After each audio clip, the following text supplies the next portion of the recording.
नमस्कार दोस्तों, स्वागत है आपके ज्ञानवर्धक चैनल स्टडी फॉर अवेयरनेस पर। दोस्तों, अगर आप लोग मैट्रिक पास है और आप लोग चाहते हैं कि एक जॉब मिल जाए आसानी से, वो भी जिसका वेतन 35 से 40 हज़ार के बीच हो और एक सरकारी जॉब हो, तो फिर आप लोग सही जगह पे आए हैं। मैं आपको इस वीडियो में एक सरकारी जॉब के बारे में बताऊँगा जो बिहार सरकार के अंदर निकली है और ये न्यू वैकेंसी है दोस्तों, वो भी मैट्रिक लेवल पर। ध्यान रखिए, सिर्फ मैट्रिक लेवल पे। बहुत से जॉब है जो इस लेवल पे नहीं आते हैं, मैट्रिक लेवल के जॉब बहुत कम आता है। तो दोस्तों, ये जॉब आपका है परिचारी, यानी यहाँ आप लोग देख सकते हैं, यहाँ पद का नाम है आपका कार्यालय के नाम है, आपका पद के नाम है कार्यालय परिचारी, वही परिचारी। और इसकी फॉर्म भरने की तिथि आप कब से है, तो आपका 25/8/2025 से, और अंतिम तिथि कब है, तो आपका 26/9/2025 तक। दोस्तों, सामान्य प्रशासन विभाग बिहार पटना के माध्यम से विभिन्न विभागों कार्यालयों से कार्यालय परिचारी की पदों की रिक्तियों के आरक्षण कोटिवार संबंधित अधिसूचनाएं आयोग को प्राप्त हुआ है। यानी किस आयोग को, तो BSSC यानी बिहार कर्मचारी चयन आयोग को यह अधिसूचना प्राप्त हुई है, जिसके आलोक में ऑनलाइन आवेदन पत्र प्रतियोगिता परीक्षा के माध्यम से नियुक्ति के लिए आमंत्रित किए जाते हैं। और आप लोग देख सकते हैं, ये वेतन लेवल 1 का है। ध्यान रखिए दोस्तों, वेतन लेवल 1 का है, जिसमें आपका वेतन होता है आपका इसमें वेतन होता है शुरुआती वेतन, यानी बेसिक पे होता है। बेसिक आपका होता है 18,000 से, इसका बेसिक होता है 18,000 बेसिक होता है, प्लस आपका DA होता है, प्लस आपका HRA होता है, होता है। तो आपका उसके बाद से मेडिकल होता है, अन्य भत्ता होता है। इस तरह से कुल मिलाकर के आपका 35,000 प्लस वेतन आपका पहुंच जाता है कुल मिलाकर के। दोस्तों, आपका न्यूनतम शैक्षणिक योग्यता 10वीं यानी मैट्रिक अथवा किसी समकक्ष परीक्षा उत्तीर्ण होना चाहिए। सीधा सीधा साफ लिखा हुआ कि आपका मैट्रिक उत्तीर्ण होना चाहिए यहाँ पर, और कोई ज़्यादा इसमें ताम झाम है नहीं। सिर्फ मैट्रिक पास आइए, फॉर्म भरिए और परीक्षा दीजिए और आप जॉब आपका।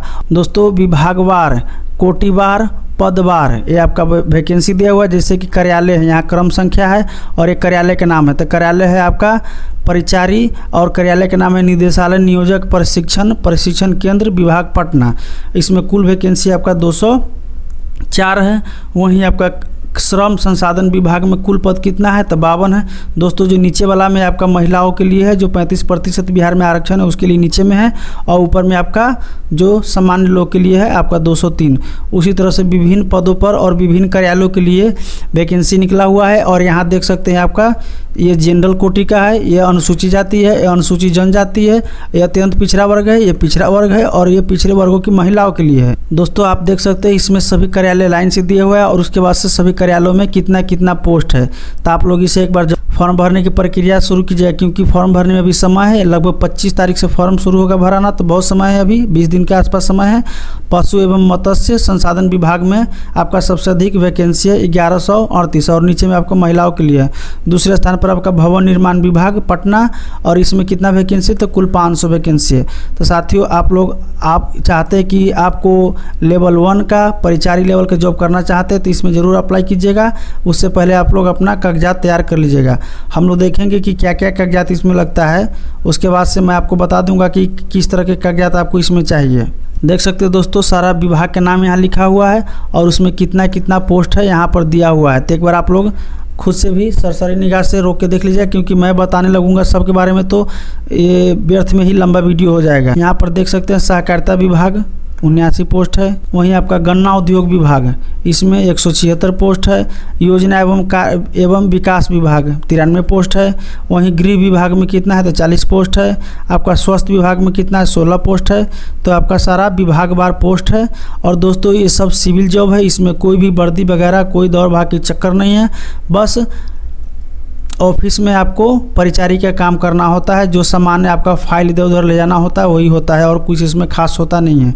आपका देख सकते हैं समाहरणालय में कितना पोस्ट है, मुजफ्फरपुर, तो 100 पोस्ट है समाहरणालय मुजफ्फरपुर में। आपका जिलावार भी इसमें सारा वैकेंसी दिया हुआ है, किस जिला में कितना वैकेंसी है। तो अगर आपका अपने ज़िला में होता है तो और अच्छा होता है, वैसे कहीं भी हो जाए। दोस्तों, मैं आपको बता दूँ कुल पदों की संख्या यहाँ पर है आपका 3727। ध्यान रखिएगा दोस्तों, कुल पद है आपका 3727 27। ध्यान रखिएगा कुल पद इतना है। अब इसमें से 35% आरक्षण लेडीज़ के लिए है, तो वो आपका है 1216 पद। ध्यान रखिएगा साथियों, कुल पद आपका 3727 पद है, आपका ध्यान रखिएगा। आगे हम लोग देखते हैं दोस्तों इसकी और क्या क्या आवश्यकता है जो फॉर्म भरने की ज़रूरत है। तो यहाँ पर देख सकते हैं आपको अनारक्षित पुरुष के लिए आपका 37 वर्ष अधिकतम उम्र है, वहीं आपको पिछड़ा वर्ग के लिए 40 वर्ष है, अनारक्षित महिला के लिए 40 वर्ष है, अनुसूचित जनजाति के लिए 42 वर्ष है। तो आप लोग कोटिवार एज भी देख ली कितना एज वाले फॉर्म भर सकते हैं। को आयोग कह रही कि मैट्रिक के समतुल्य आपको प्रमाण पत्र प्रस्तुत करना होगा जन्म प्रमाण पत्र के लिए। दोस्तों यहाँ पर बिहार सरकार ने यानी आयोग ने परीक्षा के बारे में जानकारी दी है, तो हम लोग पढ़ लेते हैं एक बार क्योंकि ज़रूरी है। आपका दिया हुआ है कि संचालन नियमावली यानी बिहार कर्मचारी चयन आयोग संचालन नियमावली 2010 के आलोक में 40,000 से अधिक आवेदन प्राप्त होते हैं तो प्रारंभिक परीक्षा की आयोजन की जाएगी। अधिक आवेदन प्राप्त होने पर प्रारंभिक परीक्षा एक से अधिक चरणों में की जा सकती है। विभिन्न चरणों में परीक्षा आयोजित की जाने की स्थिति में परीक्षा परिणाम यानी नॉर्मलाइजेशन की प्रक्रिया अपनाई जाएगी। ठीक है, अगर लिखित परीक्षा वस्तुनिष्ठ होगी, लिखित परीक्षा के माध्यम से कोटिवार उपलब्धियों से 5 गुना अधिक संख्या में अभ्यर्थियों के चयन मुख्य परीक्षा के लिए किया जाएगा। यानी दोस्तों इसमें 2 लेवल का एग्जाम होगा, एक ठो पीटी होगा, एक ठो मेंस होगा। ध्यान रखिए दोस्तों, इसमें 2 लेवल का एग्जाम होगा, एक पीटी एक मेंस। तो ये आप लोग इसके लिए तैयार रखिएगा। मुख्य परीक्षा हेतु अलग से विज्ञापन प्रकाशित की जाएगी। तो दोस्तों आप लोग याद रखिएगा इसमें 2 लेवल का एग्जाम होगा। ध्यान रखिएगा दोस्तों, एक ठो हो गया मुख्य, एक ठो हो गया मेंस हो जाएगा। तो आप लोग ध्यान रखिएगा। आगे हम देखते हैं और क्या हमारे जानकारी के लिए है। दोस्तों प्रारंभिक परीक्षा का जो विषय होगा सामान्य अंक गणित होगा, सामान्य ज्ञान होगा और सामान्य हिंदी होगा। तो साथियों ये आपका प्रारंभिक परीक्षा का सिलेबस है और इसी के हिसाब से आपका प्रश्न भी आएंगे। तो आप लोग ध्यान रखिएगा कुल प्रश्नों की संख्या 100 होगी और प्रत्येक सही उत्तर के लिए 4 अंक दिए जाएंगे तथा प्रत्येक गलत उत्तर के लिए 1 अंक की कटौती की जाएगी यानी नेगेटिव मार्किंग होगी 1/4। अवधि 2 घंटा की होगी। नियमानुसार दिव्यांग अभ्यर्थियों को 20 मिनट अधिक दी जाएगी। तो ये भी ध्यान रखिएगा। परीक्षा की भाषा हिंदी एवं अंग्रेजी दोनों होगा। ध्यान रखिए दोस्तों, सामान्य अंक गणित सामान्य ज्ञान के प्रश्न हिंदी के साथ साथ अंग्रेजी भाषा में मुद्रित होंगे। अगर किसी हिंदी अंग्रेजी के प्रश्न को कोई भिन्नता होगी तो अंग्रेजी प्रश्न ही मान्य होंगे, क्योंकि अंग्रेजी प्रश्न को ही माना जाता है। तो ही ये कह रही है। दोस्तों पाठ्यक्रम लिखित परीक्षा है तो पाठ्यक्रम के निम्न प्रकार होंगे।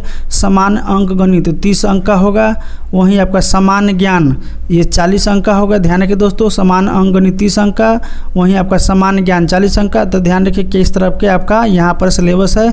आपका गणित के लिए यहाँ सिलेबस दिया हुआ है, वहीं सामान्य ज्ञान के लिए यहाँ सिलेबस है। तो आप लोग एक बार सिलेबस देख लीजिएगा, उस हिसाब से अपना तैयारी कीजिएगा। वहीं आपका सामान्य हिंदी की बात की जाए तो यहाँ पर 30 अंकों की सामान्य हिंदी होगी और इसका यहाँ पर ये सिलेबस है। आप लोग ध्यान रखिएगा। 10वीं कक्षा के पाठ्य पुस्तक के गद्य पद एवं काव्य खंड के अंश रचना पर आधारित प्रश्न भी इसमें पूछे जाएंगे। क्वालिफाई मार्क्स की बात की जाए तो दोस्तों इसमें 40% आपको जनरल को लाना होगा क्वालिफाई करने के लिए। वहीं पिछड़ा वर्ग के लिए 36.5%, अति पिछड़ा वर्ग के लिए 34%, अनुसूचित जाति अनुसूचित जनजाति के लिए 32%। वहीं सभी महिलाओं को 32%, दिव्यांग को भी 32% अंक लाना होगा। यानी 100 अंक की परीक्षा है, 100 क्वेश्चनों का, तो आपको 32 क्वेश्चन सही करने होंगे। आपका परीक्षा शुल्क जो फॉर्म भरने का शुल्क उसकी बात की जाए तो आपका जनरल एवं सभी जो भी अत्यंत पिछड़ा वर्ग सभी के लिए 540 रुपये हैं। वही अनुसूचित जाति अनुसूचित जनजाति जो बिहार के निवासी उनके लिए 135 रुपया है। वहीं सभी दिव्यांग श्रेणियों के लिए सभी दिव्यांग श्रेणियों के लिए 135 रुपया 135 रुपया है। वहीं सभी श्रेणी की महिलाओं के लिए 135 रुपये हैं और बिहार राज्य से बाहर के सभी अभ्यर्थियों के लिए पुरुष महिला के लिए 540 रुपये हैं। तो आप लोग देख सकते हैं एससी के लिए 135 रुपये और जनरल की 540 रुपये है। महिलाओं के लिए 135 रुपये, दिव्यांग के लिए 135 रुपये। तो इस तरह से आपका फीस का स्ट्रक्चर है, ये आप लोग देख लीजिएगा। यहाँ पर लिख रहा है परीक्षा शुल्क किसी भी परिस्थिति में वापस नहीं किया जाएगा, साथ ही यह हस्तांतरित नहीं होगी, यानी एक के बदले दूसरा नहीं दी जाएगी। साथ ही ये भी कह रहा है कि रजिस्ट्रेशन में परीक्षा शुल्क भुगतान करने से यह नहीं माना जाए कि आपका अभ्यर्थी द्वारा पूर्ण रूप से ऑनलाइन आवेदन भरा गया है। ध्यान रखिएगा साथियों, आरक्षण के लाभ राज्य सरकार के संप्रति प्रचलित आरक्षण के नियमों के अनुसार होगा और सरकार के समक्ष स्तर के निर्गत प्रमाण पत्र के आधार पर ही देय होगा।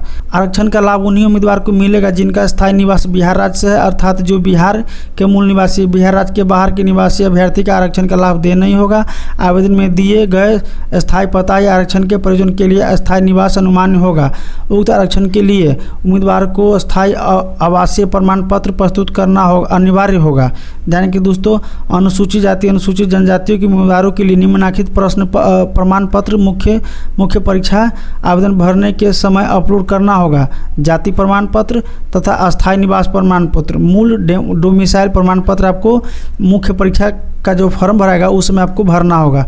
यदि बीसी कोटि के अभ्यर्थी ऑनलाइन आवेदन भरते के समय ईबी से अंकित करते हैं तथा प्रमाण पत्र समीक्षा के दौरान बीसी कोटि का प्रमाण पत्र प्रस्तुत करते हैं तो उन्हें अनारक्षित कोटि में रखा जाएगा। ध्यान है कि दोस्तों, अगर यहाँ पर आप लोग ईबीसी भर देते हैं लेकिन जब वहाँ उसका समीक्षा होगी प्रमाण पत्र की, तब वहाँ आप लोग बीसी डालते हैं तो आपको अनारक्षित कोटि में डाल दी जाएगी। ध्यान रखिएगा, यदि उम्मीदवार प्रमाण पत्र समीक्षा के दौरान संगत प्रमाण पत्र प्रस्तुत नहीं करेंगे तो उन्हें अनारक्षित कोटि में मान्य कर दिया जाएगा। तदनुसार आयोजित प्रतियोगिता परीक्षा अथवा प्रारंभिक परीक्षा मुख्य परीक्षा का परीक्षा फल की समीक्षा कर आवश्यक कार्रवाई की जाएगी। विवाहित महिला के पक्ष में आयु एवं परिसंपत्ति प्रमाण पत्र अभ्यर्थी के पति के साथ रहने की स्थिति में उनके पति के स्थायी निवास अंचल से निर्गत होगा, परंतु इस विवाहित महिला का अपने पिता के निवास आधार पर ही निर्गत आवास प्रमाण पत्र यानी आवास प्रमाण पत्र उनके पिता के आवास प्रमाण पत्र से ही मान्य होगा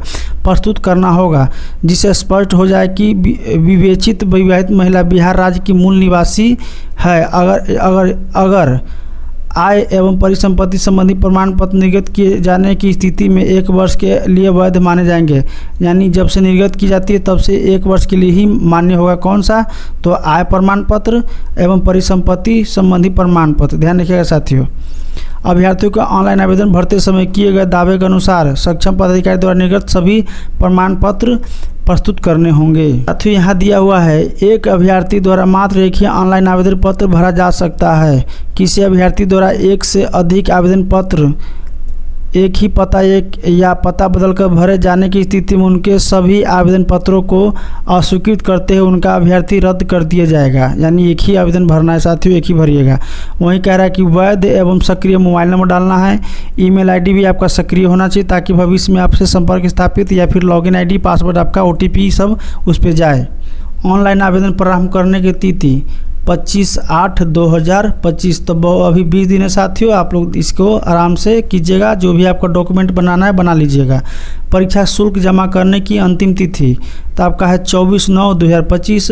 ऑनलाइन आवेदन भरने की अंतिम तिथि आपका 26/9/2025। तो यानी शुल्क जमा करने के 2 दिन बाद तक आप फॉर्म भर सकते हैं, आप लोग ध्यान रखिएगा। लेकिन उतना दिन इंतजार करना है साथियों, जैसे ही फॉर्म भरना प्रारंभ होगा 1-2 दिन के अंदर आप लोग फॉर्म भर दीजिए, क्योंकि अंत में आपका कई सारे समस्या आ जाते हैं, टेक्निकल समस्या आ जाता है, फॉर्म नहीं जमा होता है।